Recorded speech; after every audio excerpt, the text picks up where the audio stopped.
누가복음 4장을 하겠습니다. 4장. 그러니까 3장을 하는 동안에 18강이니까 한 강에 한 달 반 정도 걸린다는 한 장이, 그죠?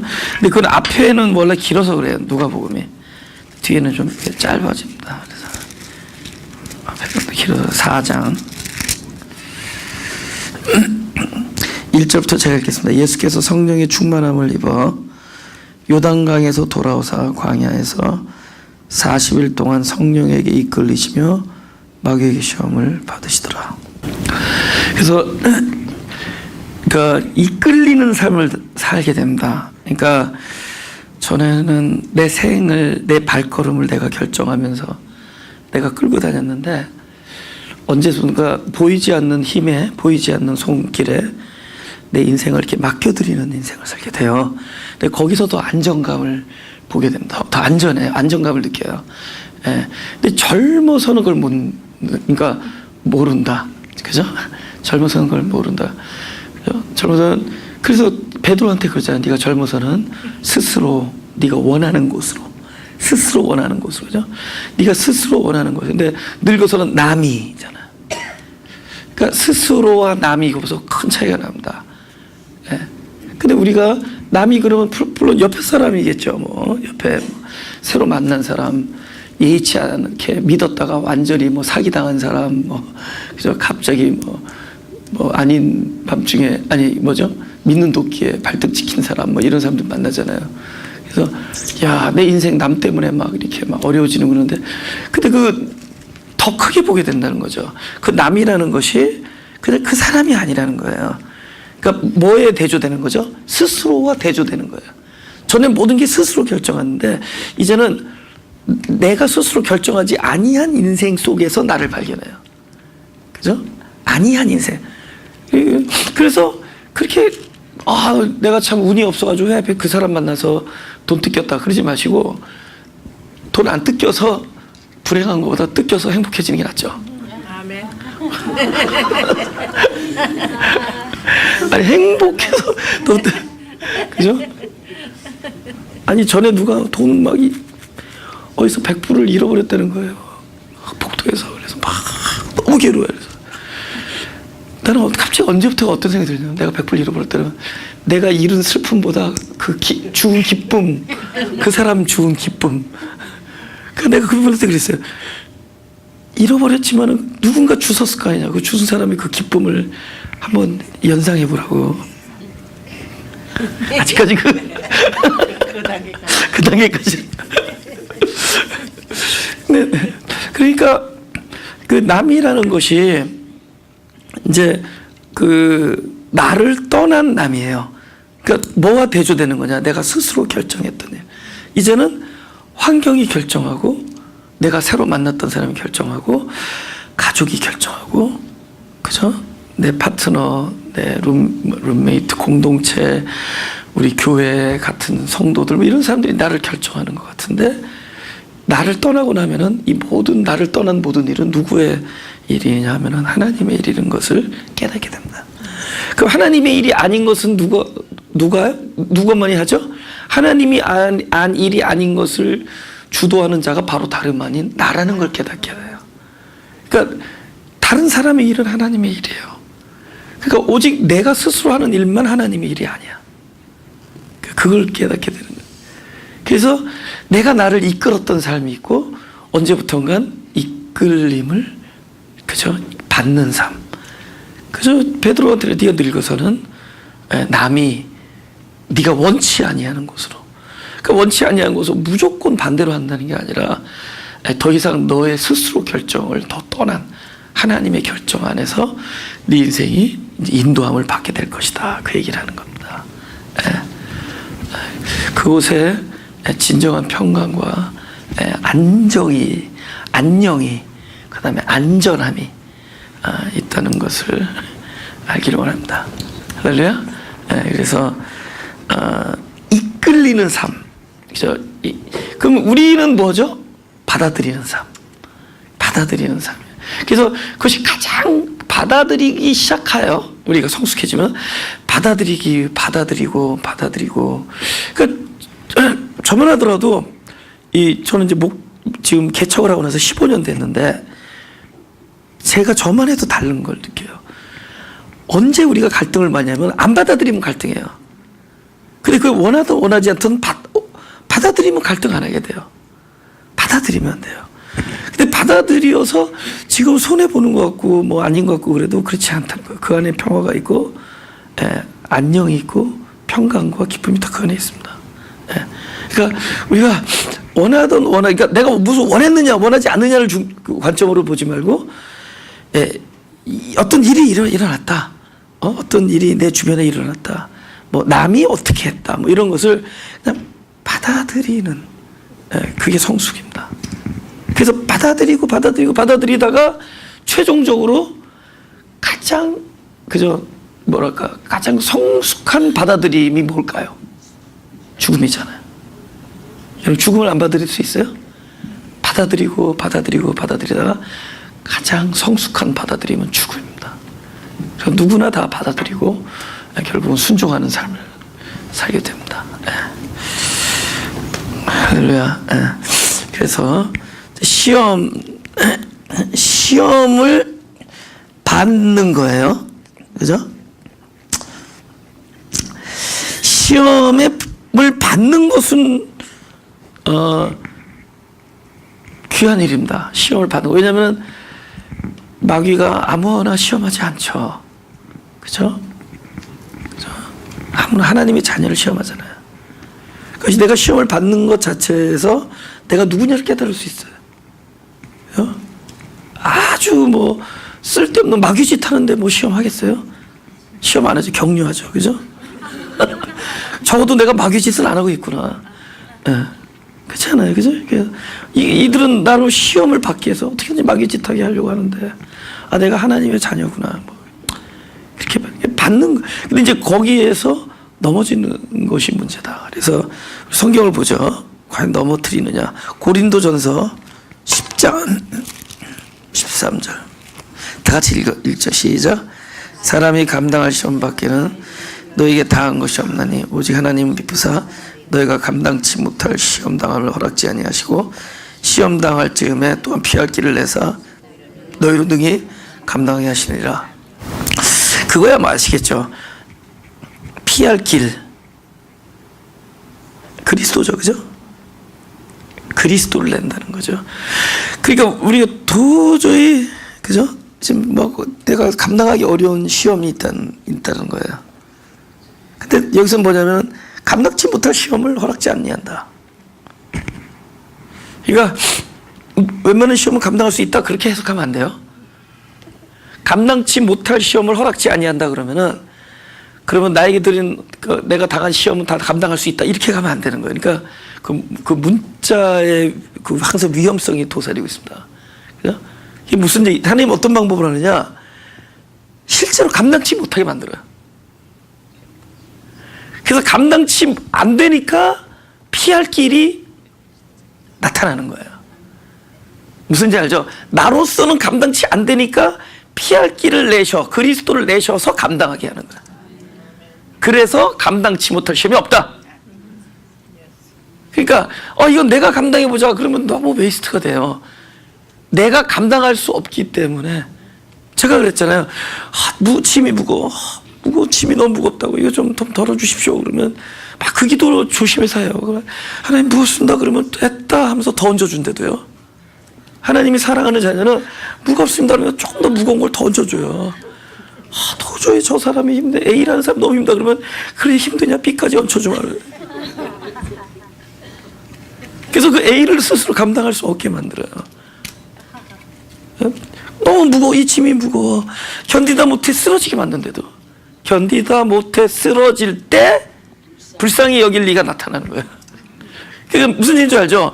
그러니까 더 무겁게 해서 하나님 무겁습니다. 내 짐을. 그래서 무겁게 해서 짐 엮어주면은 뭐만 남는 줄 아세요? 하나님이 내 기도 들어줬다. 자꾸 처음엔 좋아. 하나님 얘기하는 것 같아. 나중에는 하나님이 내 기도만 들어주는 것 같아. 그 다음에 뭐야? 내가 스페셜해.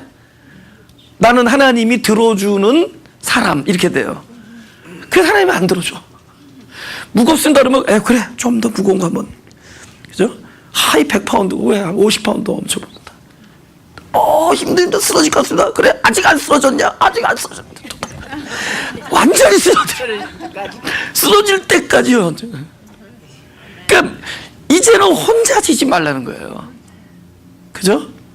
그래서 아까 나의 불능의 지점이 내가 아무것도 할 수 없는 그때가 하나님이 일하는 걸 보는 지점이라고 그랬잖아요. 아멘.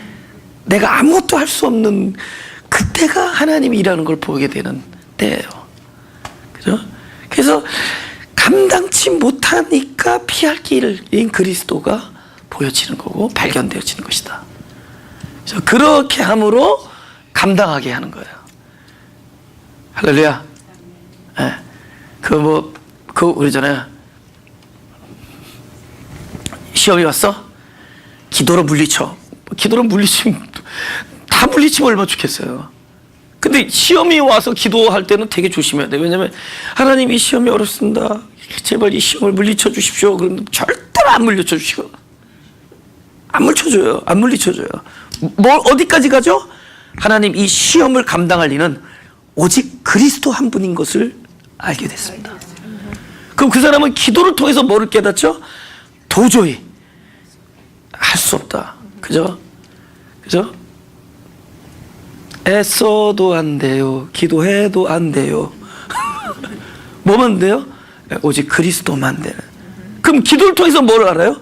기도를 통해서 그리스도만이 감당할 수 있다는 걸 알아요. 그때까지 기도시키는 거예요. 그죠?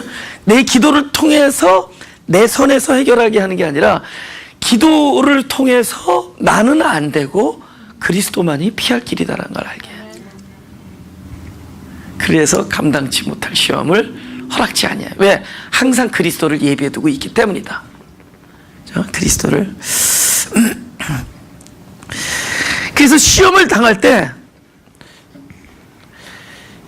이 시험을 받아들이되 이 시험 안에서 그리스도가 출현되지 아니하는 시험은 우리가 시험에 넘어진 겁니다. 근데 이 시험을 통해서 그리스도가 등장하게 되면은 우리는 시험을 감당한 겁니다. 그게 진정한 받아들임의 형성이에요. 오늘 이 본문은 뭐죠? 그리스도 자체가 그 시험의 대상이 됩니다. 그래서 근데 이제 웨슬리께서 공생에 시작하면서 이 예수가 마귀에게 시험을 받는 이 모습을 어디다가 이렇게 리플렉트, 어디에다 비추느냐? 우리 그리스도의 생명으로 거듭난, 앞으로 그리스도의 생명으로 태어난 우리들, 하나님의 자녀들에게 동일한 시험이 계속 온다는 것을 알려주기 위해서 동일한 시험이 계속 찾아온다. 그래서 그 시험의 요체가 무엇인지를 우리 함께 볼 수 있기 원합니다. 그렇죠? 일단 고린도전서 3장 12절 보겠습니다. 12절부터 제가 읽겠습니다. 12절. 만일 누구든지 금이나 은이나 보석이나 나무나 풀이나 지푸로 이 터 위에 세우면 각각 공력이 나타날 터인데 그날이 공력을 밝히리니 이는 불로 나타내고 그 불이 각 사람의 공력이 어떠한 것을 시험할 것입니다. 누구든지 그 위에 세운 공력이 그대로 있으면 상을 받고 누구든지 공력이 불타면 해를 받으리니 그러나 자기는 구원 어때 불 가운데서 얻은 것 같으냐. 오케이. 그럼 우리에게 시험이 온다. 그런 결국 우리를 태운다는 얘기를 하죠. 태우면은 결국은 불에 타서 다 없어져서 아무것도 남지 않으면 뭐 벌 받는다 그게 아니라 아무것도 남지 않는 상태가 이미 그죠? 이미 해를 받은 상태라는 거예요. 그럼 뭐가 반대로 뭐가 복을 얻은 상태죠? 남는 게 있으면 이미 복을 가진 상태다. 근데 뭐만 남죠?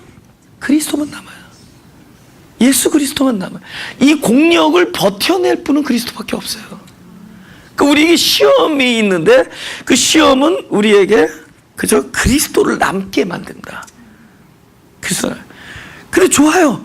오케이, 우리가 지푸라기나 뭐 나무나 그런 상태로 있어도 좋아요. 왜 그런 줄 아세요? 알게 해주니까. 아, 내가 그리스도로 뭉친 줄 알았는데 결국은 내가 가지고 있었던 게 인본적인 거였구나. 그리스도가 아니었구나. 그걸 알게 해주는 거예요. 그죠? 그러니까 남는 게 없어요. 그래서 남는 게 없다고 또 그걸 통해서 내가 깨닫게 되는 거예요. 아, 나는 없구나. 그죠? 근데 이 불 가운데서도 무엇인가 이 공력을 이 시험을 버텨내. 알고 봤더니 내 안에서 뭐라 했어요? 아까 안개 같은 나, 흙 같은 나, 그죠? 물 같은 나, 먼지 같은 나의 재료가 중요한 게 아니라 뭐가 임하시면? 말씀이 임하시면. 그곳에서 뭐죠? 새로운 생명이 탄생하는 곳이랬죠. 내 안에서 그리스도가 탄생됐구나. 여러분, 신앙생활은 깜짝깜짝 놀라는 거예요. 자기 자신이. 두 가지에 놀래요. 하나는 내가 이렇게 연약한 자구나 발견해. 또 하나는 그런 줄만 알았는데 내 안에도 그리스도가 있구나. 두 가지 발견한데도 그거를 조속으로 발견하는 자는 놀랍게도 영과 육을 오르락내리락 하시는 분이에요. 근데 좋아요. That sounds good. 문제는 그거 발견 못하는 게 심각한 거지. 자기에게서 내가 그리스도가 없구나 이거 발견할 때 이거 축복이에요. 나무구나, 내가 지푸라기구나, 그걸 아는 것만 해도 축복이라도요. 아세요? 그곳은 뭐야? 하나님의 말씀이 뿌려질 곳이 될 거니까. 또 하나는 또 깜짝 놀라는 건, 이 상황에서 내가 이걸 견디고 있구나. 그것도 깜짝 놀래. 이건 도저히 내 DNA가 아닌데, 이거는 내 블러드 타입에서는 이게 나올 수가 없는데, 근데 그래 나올 때가 있대도요. 그거는 내 안에 그리스도가 탄생한 거예요. 할렐루야. 두 가지로 놀래요. 결국은 그리스도를 남기는 일이 된다. 오케이, 이 세 가지 시험의 요체를 보겠습니다.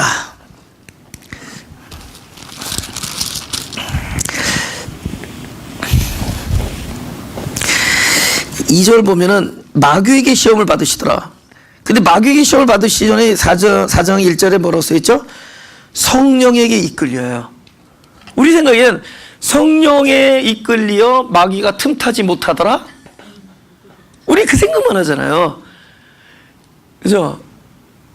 마귀도 자기 짭이 있단 말이에요. 그죠? 마귀도 반드시 우리를 시험을 줘야 되고, 우리를 가끔은 실족해 하고. 근데 마귀는 항상 뭐죠? 1차전에서 강하고 2차전에서 패배해요. 그게 마귀의 잡이에요. 그러니까 일단 승리하는 것 같은데 궁극적으로는 패배하는 게 마귀입니다. 그러니까 성령에 이끌려 마귀가 틈타지 못하더라, 이런 종류의 얘기가 아니에요. 마귀도 자기 할 일이 있는 거예요. 그죠? 할 일이 다 있는 거예요. 근데 항상 어떻게 되느냐, 그가 시험을 줘도 또 우리가 거기에 실족해서 넘어진다 하더라도 항상 그 끝에는 우리가 있는 그 지점은, 우리가 섰던 일어섰던 앉았던 쓰러졌던 그곳은 그리스도가 반드시 찾아오셔서 스스로가 길이 돼 주신다는 거죠. 길이 돼 주세요. 그러니까 마치 이런 것 같아요. 무슨 GPS 같은 것 같다 이거죠. 우리 GPS 이렇게 보면은 GPS대로 안 하고 막 엉뚱한 데로 가도 거기서 또다시 GPS 시작되는 거 알죠? 예? 그러니까 진짜예요. 예. 제가 어느 분하고 이렇게 통화를 하다가 그분이 이제 너무 이제 어려운 일이 있고 그래서 내가 그런 얘기 했어요. 어려운 일이 있어도 또 마귀가 이렇게 막 자꾸 시험을 하고 어렵게 해도 더 크신 이가 하나님이시니까 지금은 우리가 패배하는 것 같지만 또 거기서부터 출발해서 하나님 반드시 선을 이루실 것이다. 그 얘기는 맞는 얘기죠. 잘 기억해 주세요. 여러분, 하나님께서 여러분에게 진짜 어떤 뜻을 펼쳐주기 위해서, 우리를 또 어느 지점까지 이끌기 위해서 했던 일들 중에서 중간중간에 그가 GPS 틀어놓은 일이 없었나? 있었죠. 중간중간에 우리가 계획대로 되지 않았어요. 막 갑자기 불현듯 이런 일 저런 일 생기는데 그때마다 계속 길이 생겨. 근데 나중에 온 데는 어디죠? 하나님의 뜻만 이루어졌어요. 나중에 온 건 하나님 뜻만 이루어졌대도. 예. 그래서 내가 그 얘기했어요. 마귀는 두 가지 못할 거다고. 사람의 생명을 거두지 못할 거예요. 육적인 생명과 영적인 생명을 거두지 못할 것이다. 우리에게 막 병만은 가져다 주고 막 사람들 막 이간질하고 막 억울한 일 생기고 별일 다 있어도 우리 궁극적인 생명을 취하지 못할 것이다. 그죠? 생명을 주시고 취하는 이는 하나님 한 분이신데, 근데 그분이 우리를 사랑하고 또 약속하셨잖아요. 모든 일 합력하여, 모든 일, 그 중에 뭐 마귀가 개입한 일, 모든 일 합력하여 선을 이루신, 그 선이 뭐죠? 하나님의 뜻, 하나님 목적. 나중에 성공한 건 뭐만 성공하죠? 하나님만 성공하세요. 승리하시는 분 그분이다. 그 우리 인생은 뭐죠? 하나님의 승리의 처소가 될 것, 승리의 터가 될 것이. 내 인생의 이야기는 전부 하나님이 승리한 이야기가 될 것이다. 근데 그 사이에 마귀의 개입이 없었냐고? 그 마귀가 개입해서 하나님이 승리하고자 하는 일을 결국은 방해했냐고? 안 그래요.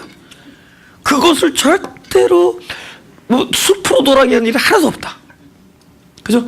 뭐 우리 교회는 뭐 참 지금 너무 평화롭지만 이게 어려운 일도 많잖아요. 교회들이 막 평화롭지 않은 일, 막 갈등하고 싸우고 막 그런 일 많잖아요. 그럼 그게 뭐 하나님이 그 교회는 뭐 떠날 것 같아요? 그 하나님은 거기서 야 나는 실패했다. 여기 마귀가 이 교회 너무 마귀가 틈타가지고 난 여기서 떠났다. 저들은 백성들은 내가 포기. 그 백성 하나하나 하나님 다 사랑하시고 여러분 진짜 편안한 교회도 사랑하지만 마귀가 틈타고 막 갈등하는 교회 속에서도 하나님은 그곳에 계시고 그들을 사랑하시고 결국 그래서도 하나님은 하시는 일을 하세요. 할렐루야. 결국 누가 승리해? 하나님 승리해요. 오케이, 그 교회가 뭐 2개, 3개 갈라졌다. 오케이, 하나님 나라 교회 3개가 늘은 거예요.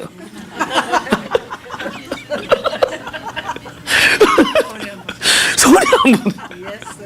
그럼 우리 입장에서 보니까 우리 교회가 반으로 갈라졌다지만 하나님은 2배로 늘었다. 그러니까 뭐 이건 이제 시험의 전반적인 이야기에 대해서 이제 제가 제너럴한 이야기를 좀 해보고 있는 겁니다. 시험에 대해서. 결국 우리 취하지 못한다. 우리 궁극적인 패배를 가져다 주지 못한다. 오케이, 패배하는 듯하죠. 우리가 뭐였죠? 인류를 가장 허망한 순간을 만끽하게 해준 순간이 언제였어요? 십자가. 우리가 믿었던 메시아가 저렇게 허망하게 피를 흘리면서 쓰러질 때 인류가 얼마나 낙담했겠어요? 그렇지 않아요?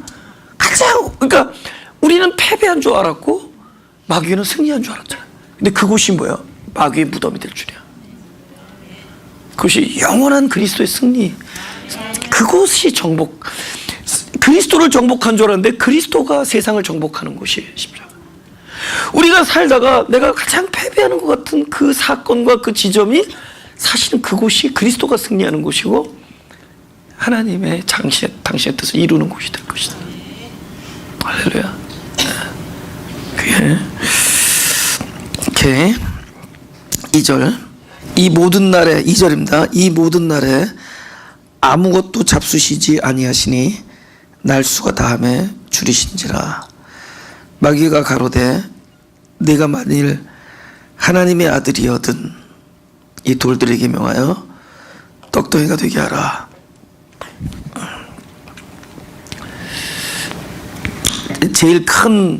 우리에게 제일 큰 이렇게 압박감, 우리를 이렇게 묶는 제일 큰 것이 뭐냐?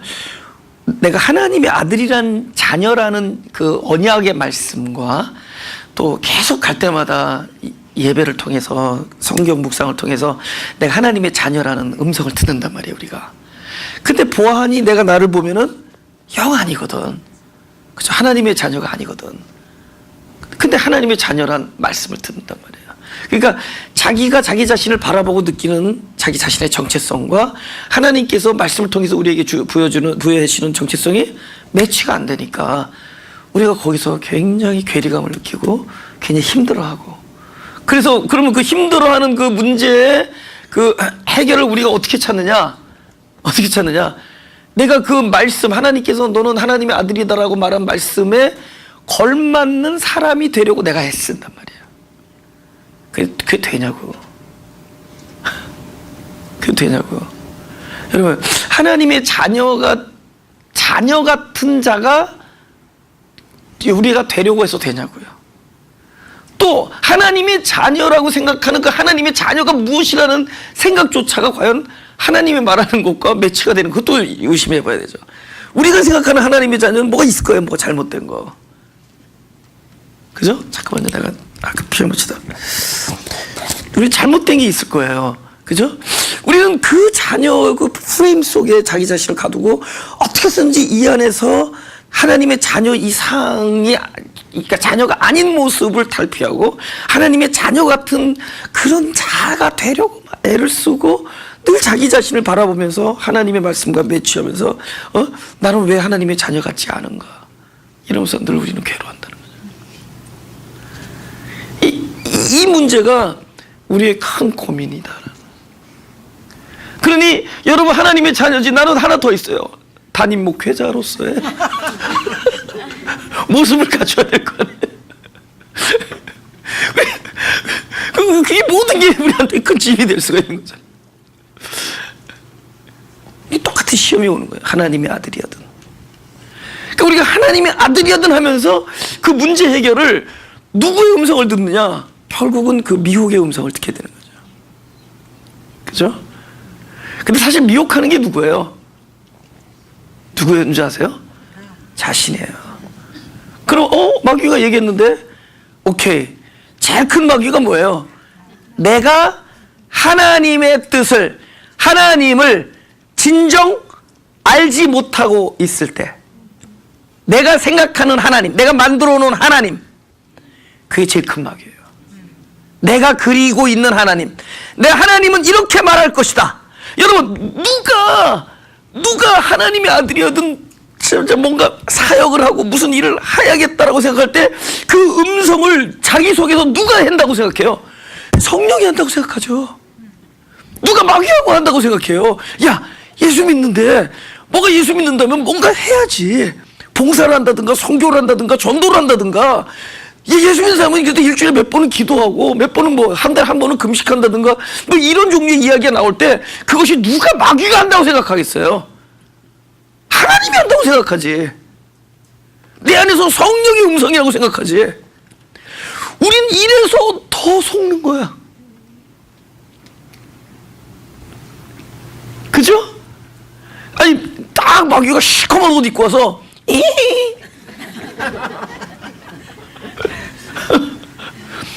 이놈 샤탄아 물러나라죠. 그게 아니란 말이에요. 우리 마음속에서 끊임없이 해대는 음성들이 막 이게 나오는 거예요. 이거는 내가 예수 믿는 사람이기 때문에 마땅히 들려지는 내면적 음성이라고 여기는 거예요. 그 뭐야? 내가 하나님을 잘못 안 거. 여러분 내가 하나님을 잘못 안 게 뭔 줄 알아요? 666이에요. 666. 하나님을 잘못 알아. 하나님 잘못 안 용. 원래 7이 돼야 되는데 6이야 6. 아세요? 하나님 잘못 알아. 그죠? 그리스도를 잘못 알아. 짐승 6. 내가 이 성경이 666이 되는데도 내가 이 성경이 하나님의 뜻을 모르면 이게 666이에요. 이걸 경배해. 이거 없으면 난 죽는 줄 알아. 예수 믿는 사람이. 근데 이걸 내가 잘못 알고 있는, 그 잘못 알고 있는 하나님의 음성을 듣고 있는 거야. 야, 하나님의 아들이라면 뭘 해야 되는 거 아니냐는 거죠. 그래서 네가 하나님의 아들 됨에 네가 입증하는 사람이 돼야 된다. 이런 소리를 자꾸 듣는 거야. 잘못 알고 있는 내면의 성령의 음성을 듣고 있는. 근데 그게 짐승의 소리라는 거죠. 그래서 짐승의 소리라는. 이게 아비였어. 그러니까 뭐죠? 명백하게. 에? 이게 뭐 마귀의 음성이다 그러면 누가 시험에 넘어가겠어요. 그죠? 명백하게 저게 선악과고 생명나무가 명확하게 내 눈앞에 딱딱 보이면은 생명나무에 있는 과실을 먹지 누가 가서. 근데 이게 도저히 진리는 안 보이고 나무만 딱 보이거든. 저게 필시 죽고 다시 살려주는 나무가 이런 생각이 든대도 선악과가 생명으로 보이는 거야. 율법이 우리를 살려주는 복음으로 여겨지게 만든다. 똑같은 얘기들이다. 그래서 예수 믿는 사람, 그죠? 예수 믿는 하나님의 아들은 반드시 내가 무엇인가를 함으로 입증해야 된다. 근데 거기에서 자유해야 된다. 이게 다 시험이라는 거죠. 그분은 우리들에게 하나님의 아들이 되기 위하여, 네가 아니면 그 신분을 유지하기 위하여, to maintain, 그죠? 네가 너의 그 신분을 메인테인하기 위해서, 유지하기 위하여는 반드시 이걸 해야 된다.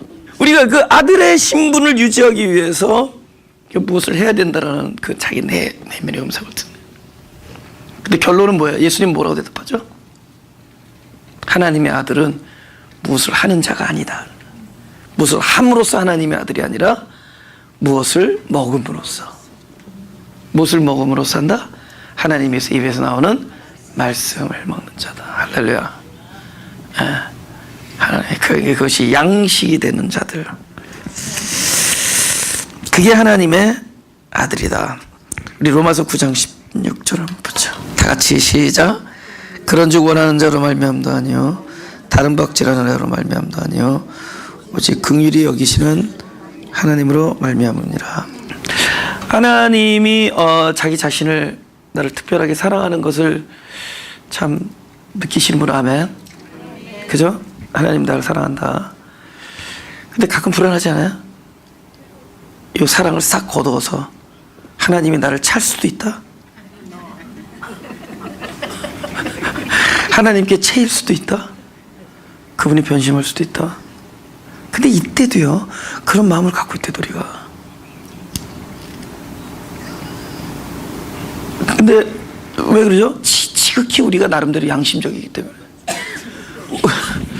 우리가 양심을 가지고 있으면 하나님이 나를 찰 수도 있다는 생각을 해요. 근데 우리가 신앙이 들면은 양심이 두꺼워져요. 무뎌지고.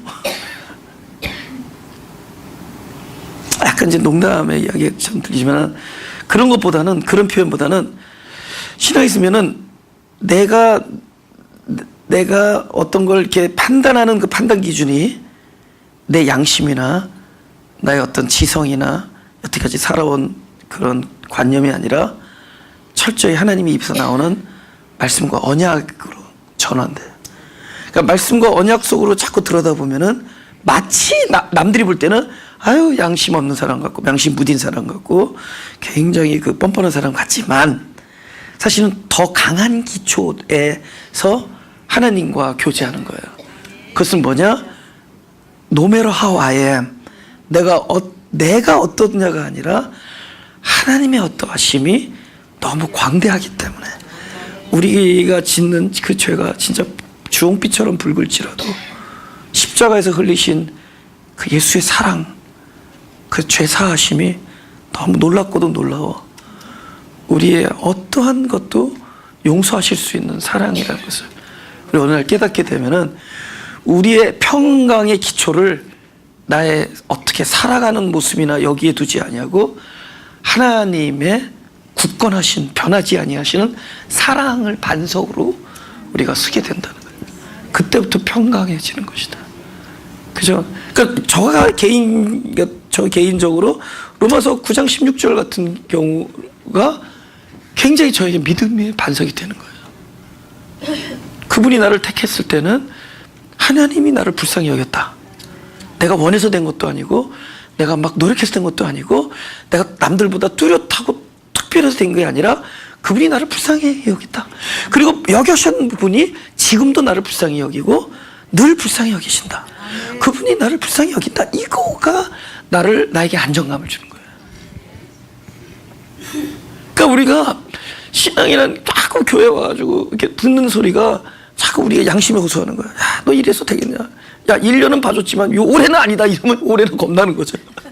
작년은 하나님의 은혜로 넘어갔지만 야, 내년은 좀 생각해보자. 하나님도 어느 그런 책도 나. 하나님의 인내도 한계가 있다. 그런 책이 있더라고.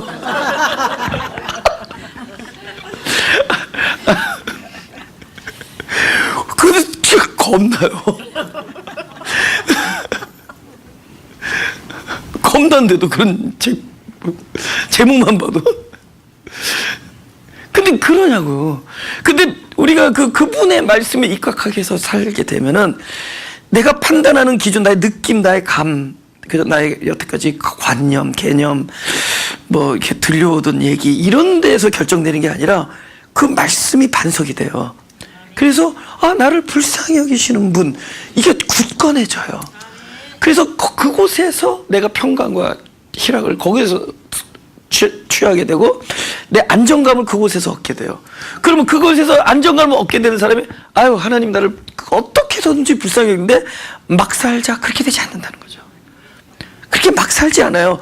여태까지 막 살때 어떻게 더 막 살겠어. 그냥 이제는 막막하게 살아나가요. 그게 막막하게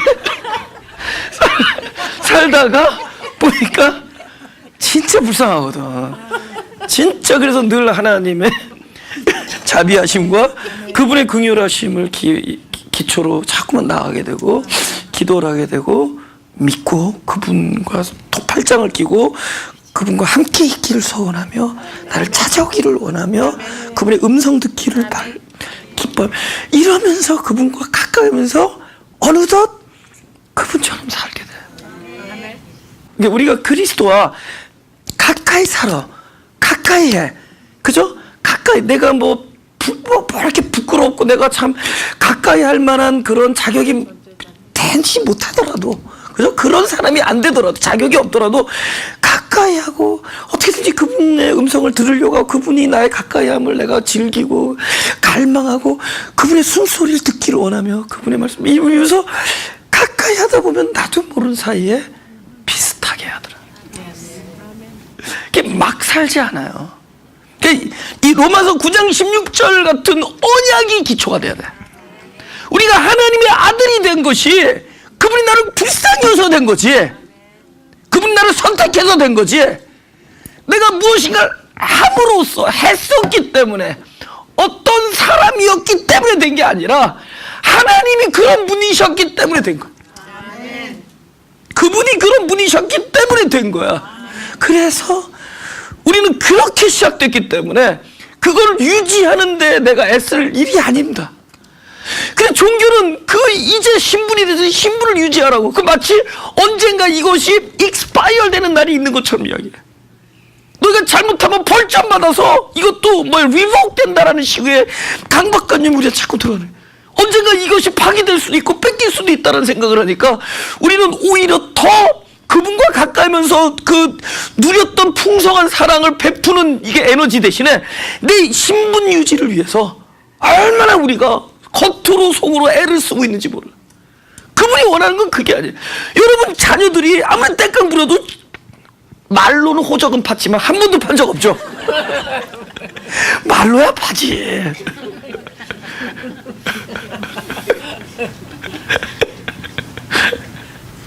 마찬가지라는 거죠. 그러니까 우리는 그 음성을 들으면서 거기서 자유해. 딱 하나, 그죠? 송충이는 솔잎을 먹고, 그렇지 않아요? 개는 개밥, 고양이는 고양이밥. 우리는 하나님의 아들은 하나님의 입에서 나오는 말씀을 먹고 삽니다. 그것이 기초예요. 내가 지금 뭐를 먹고 있느냐, 그걸 내가 무엇을 안 먹기 때문에 내가 지금 굶주렸다. 근데 안 먹은 것이, 내가 굶주렸는데 안 먹은 것이 하나님의 말씀일 때 분명히 나는 하나님 아들이에요.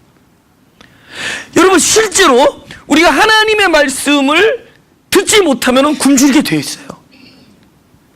굶주리게 되어 있대도요, 막 헝그리, 막 의에 줄이고 목마르게 되어 있단 말이죠. 그죠?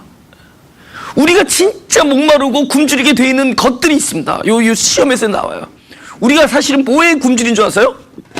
하나님께 영광 돌리는 일에 굶주리게 되어 있어요. 근본적으로. 근데 하나님께 영광 돌리는 일이 어떤 일이에요? 우리가 무엇인가를 해드림으로써 된 게 아니라 하나님을 바로 아는 것. 우리가 하나님을 바로 알을 때 그분께 영광이에요. 하나님께 제일 기쁨이 뭐예요? 하나님을 바로 알 때 우리 부모가 자녀들에게 내가 너를 얼마나 사랑하는지, 내가 지난번에 혼을 냈지만 사실은 그 혼을 내는 것의 뒷배경은 너를 진심으로 사랑하고 있는지, 그거를 자녀가 깨달을 때 그 부모는 영광입니다. 그 자녀를 통해서 영광을 받는 거예요. 우리가 하나님을 바로 깨닫고 그분의 사랑을 바로 직시하고 그분의 음성 듣기를 원하고 그분을 진짜 더 가까이 할 때 그 자체가 영광이에요.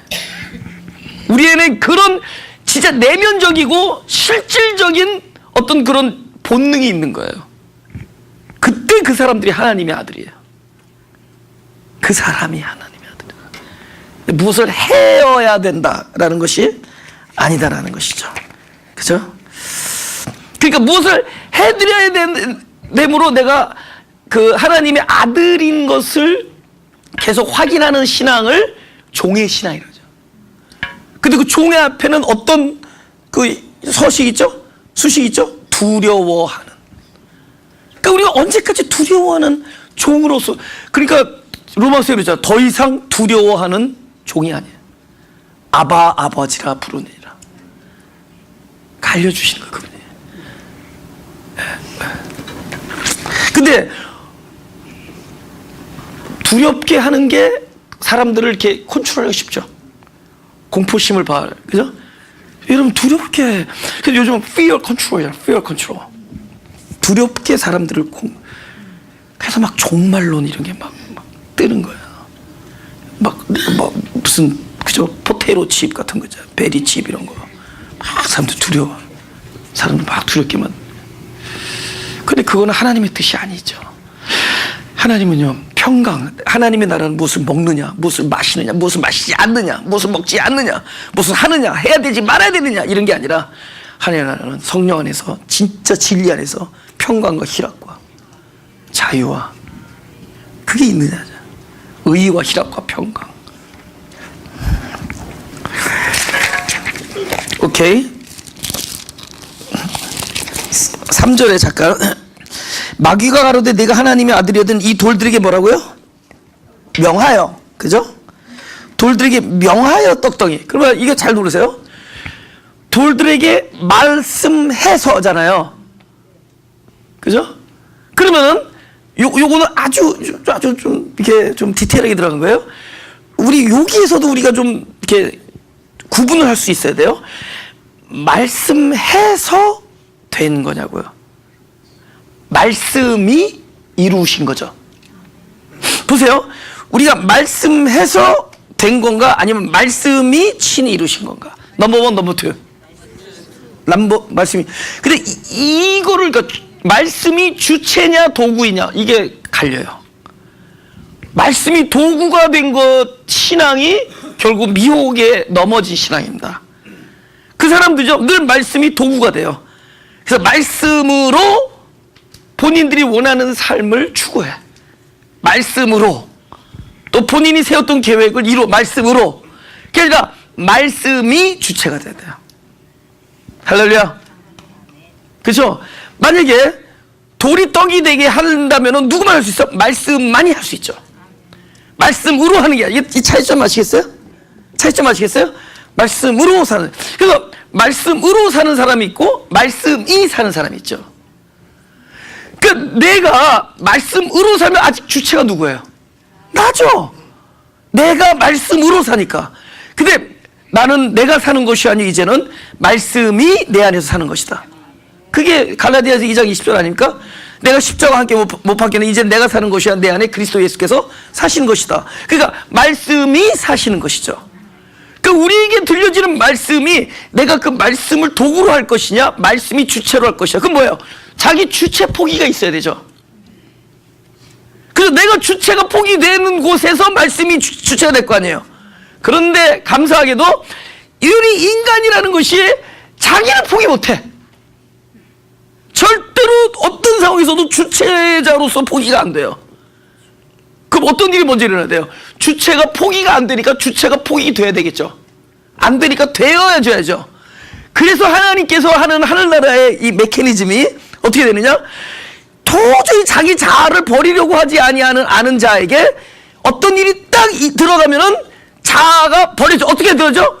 그 자아가 죽고 새로운 존재로 새로 탄생시켜. 할렐루야. 그게 뭐예요? 옛자에 그리스도의 말씀이 임하면은 그곳에 뭐가 일어나요? 새로운 탄생이 일어나는데 그 탄생은 더 이상 사람으로 태어난 것이 아니라 말씀으로 태어난 거죠. 그래서 우리 인생이 이게 뭐예요? 말씀이 들어오면 날마다 우리 안에서 새 생명이 태어나. 나는 새 생명이 태어난다는 그걸 개념적으로만 알았지 도대체 무엇인가를 하다가 이 사역하는 중에 이게 문득 내가 아닌 모습이 나타나. 내가 아닌 모습. 야, 이건 새 생명이구나. 내가 아닌 모습. 내가 온유하지 않은데 온유한 모습이 나타나든가, 내가 인내하지 않는데 인내가 나타날 때가 있다든가, 내가 용서가 안 되는데 용서가 나타나든가, 이건 새 생명이구나. 이거는 말씀이 들어와서 도저히 용서 하지 못하는 내 자아에 말씀이 들어와서, 아까 얘기했잖아요. 흙의 말씀이 들어오면 새 생명이 되죠. 생명이 된지라. 생명이 되잖아요. 그러면 이 정체성이 달라진 거예요. 그죠? 도저히 순종 못하는 내 안에 말씀이 들어와서 새로운 생명으로 거듭났어요. 태어났어요. 그러면 새로운 생명에서 볼 때는 이미 옛 자아가 버려졌죠. 자기가 버린 것이 아니라 버려져요. 그래서 하나님 나라의 말씀이 우리 영혼에 뿌려진다는 것이 얼마나 축복된 것이냐. 우리가 도무지 해낼 수 없었던 자아 전적 부인과 자기를 포기함과 비움이 동시에 이루어진다. 할렐루야. 우리는 도저히 자기를 버릴 수가 없다. 그래서 끊임없이 먼저 나를 포기시키고 새로운 생명 안에서 그 말씀이 주체가 돼서 나를 인도해 나가죠. 예. 그런데 그 다음날 아침에 일어나면 또다시 아니 그렇게 해서 끊임없이 탄생시키는 거예요. 끊임없이. 그래서 장성한 분량이 있는 거예요. 끊임없이. 그죠? 오케이. 4절만 읽고 이제 끝내죠. 4절 시작. 예수께서 대답하시되 기록하기를 사람이 떡으로만 살 것이 아니라 하였느니라. 오케이. 우리가 이 구절을 보면 오해할 수 있는 게 주기도문에서 이랬잖아요. 너희는 무엇을 입을까 무엇을 마실까 염려하지 마라. 이것은 다 이방인이 구하는 것이다. 그러면서 한 얘기가 하나님 그의 나라와 그의 의를 구하라. 그리하면 이 모든 것을 더하시리라. 그러니까 우리가 그렇게 들으니까 우리 생각에 하나님의 나라와 의를 구하면은 우리에게 필요한 무엇을 마실까 무엇을 먹을까가 덤으로 따라오는구나 이렇게 생각해요. 거기까지는 좋아. 근데 덤 위로 따라오는 거라 하면서 덤만 생각해.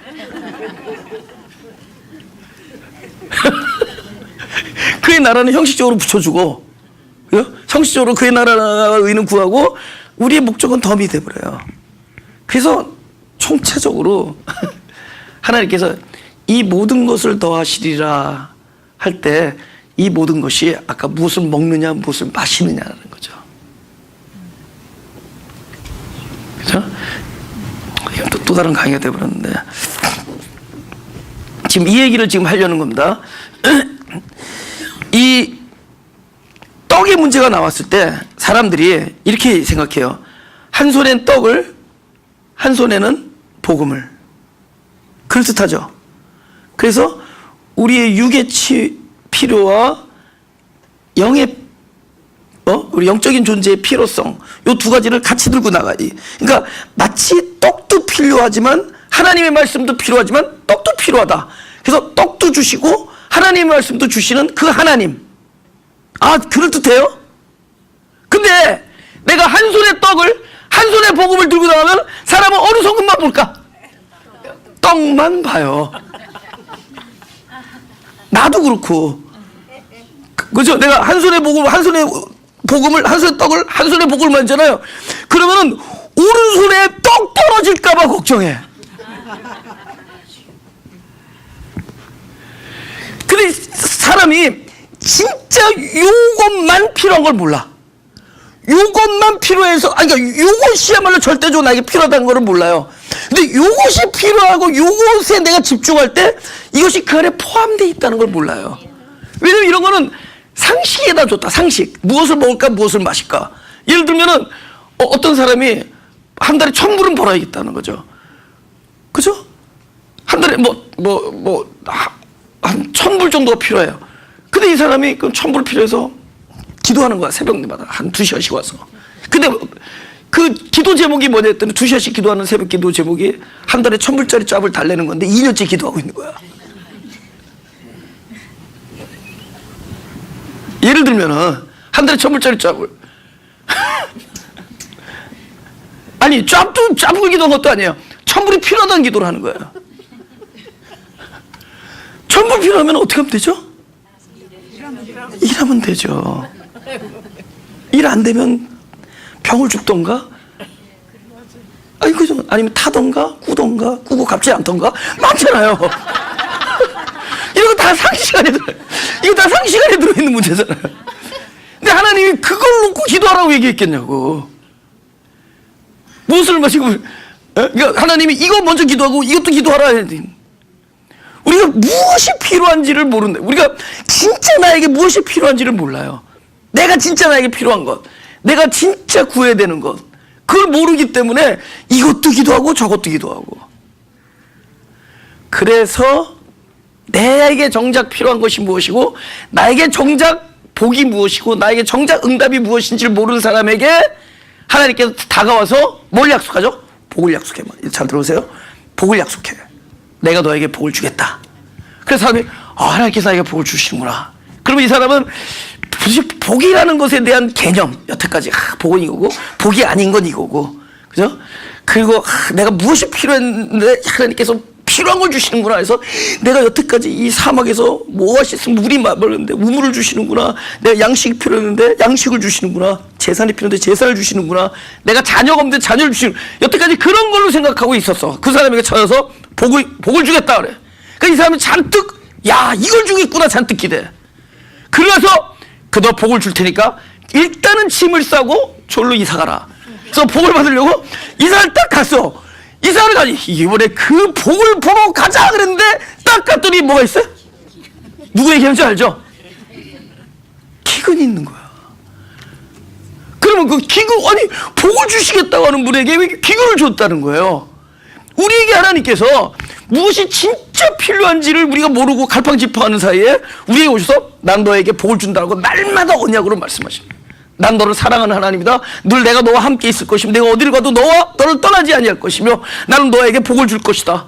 복을 줄 것이다. 그러니까 우리는 그 복에 대한 그 자기가 가지고 있던 개념, 하나님 내가 진짜 필요한 걸 주시는군요. 내가 뭐 재산이 없으니 재산을 주시고, 내가 친구 관계 없으니까는 많은 사람들 인맥을 주시고, 나에게 이런 것들을 주시는군요. 그래서 기다려 잔뜩 벌리고 기도하면서 찬양하면서 삼부 예배까지 드리면서 기다렸더니 뭐가 기다렸느냐? 갑자기 아들이 학교에서 말썽 부리고, 갑자기 배우자가 연락이 끊기고, 갑자기 사기당하고, 가게가 문을 닫고 리스가 파기되고, 거기다 엎친 데 개까지 깨져.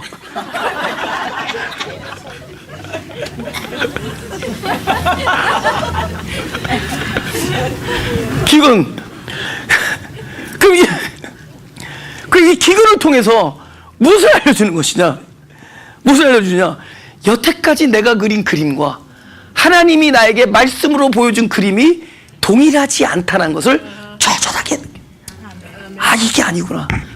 하나님이 나에게 주시었던 복이 이런 것이 아니었구나. 하나님이 언약을 통해서 주셨던 일들이 이런 게 아니었고, 그리고 또 어디까지 진전하죠? 내가 정녕 내가 필요하다고 여겼던 것은 필요한 것이 아니었고, 진짜 필요한 것은 바로 이런 거였구나라는 것을 알게 해주죠. 환난과 고난과 기근을 통해서 나에게 정작 내가 필요한 것이 무엇이며 내가 진짜 구해야 될 것이 무엇인지를 알게 해주죠. 그래서 갔더니 나중에 딱 하나 나에게 필요했던 것은 하나님이 나에게 이르시는 말씀. 그게 어디 있죠? 날마다 예수님이 간음 현장 끌고 왔잖아요. 그죠? 여자들. 근데 막 돌로 쳐이려니까 예수님께서 딱 몸을 굽히시고 땅에다가 쓰시는 거예요. 이 쓰는 게 나한테 쓰는 거예요. 나에게 정작 필요한 것은 날마다 내 심령밭에 쓰시는 그분의 말씀, 내 심령에 새기는 말씀. 그거 성경에 왜 뭐 썼다고 안 가르쳐주는 이유 알죠? 여러분과 저의 프라이버시를 보장하기 위해서 나에게 써주는 말씀이에요. 할렐루야, 믿으세요? 우리에게 정작 필요한 것은 하나님의 입에서 나오는 말씀. 기근을 통해서라도 나에게 필요한 것은 하나님의 입에서 나오는 말씀.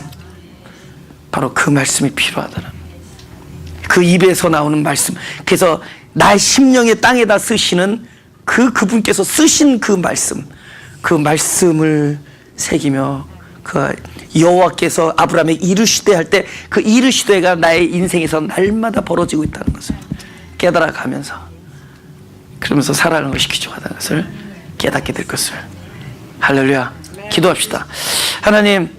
하나님께서 이렇게 아름다운 공동체, 사랑하는 공동체를 허락해 주셨는데 이 기쁨이 우리의 울타리를 벗어나 가난한 곳에, 부족한 곳에, 아직도 그것을 모르는 메마른 곳에 이 사랑이, 또 평강과 기쁨이 그곳에 흘러 넘칠 수 있도록 먼저 우리들을 채워 주옵소서. 먼저 우리들을 부어 주옵소서. 무엇보다도 말씀으로 인해서 우리가 기쁨을, 또 참된 평안을 누릴 수 있게 하시며 오히려 당신 안에서 살아가는, 또 당신의 생명으로 살아가는 것이 얼마나 감사한지를 깨닫게 하여 주옵소서. 하나님, 특별히 이 안에 우리 또 많이 몸의 지병과 연약함으로 주님께 매달리는 많은 주님의 식구들, 자녀들이 있습니다. 주님, 저들에게 육신의 건강도 허락해 주셔서 하나님과 함께하는 삶, 하나님과 교제하는 삶, 당신이 내 안에서 사는 삶, 말씀이 내 안에서 주체가 되는 삶이 얼마나 귀하고 얼마나 영광스러운 것이며 얼마나 감사한 것인지를 나타내는 도구들로 사용하여 주옵소서. 하나님, 연수를 주시고 날수를 주시고 건강을 주셔서 진짜 하나님 나라에 귀한, 하나님과 사는, 그 안에서 사는 놀라운 자녀의 삶이 그들 통해서 드러나는 축복이 있게 하여 주옵소서. 이 교회에 그런 좋은 일들, 그런 많은 간증들이 있게 하시고 저들에게 그런 축복이 넘치게 하여 주옵소서. 감사드리며 예수님의 이름으로 기도드렸사옵나이다.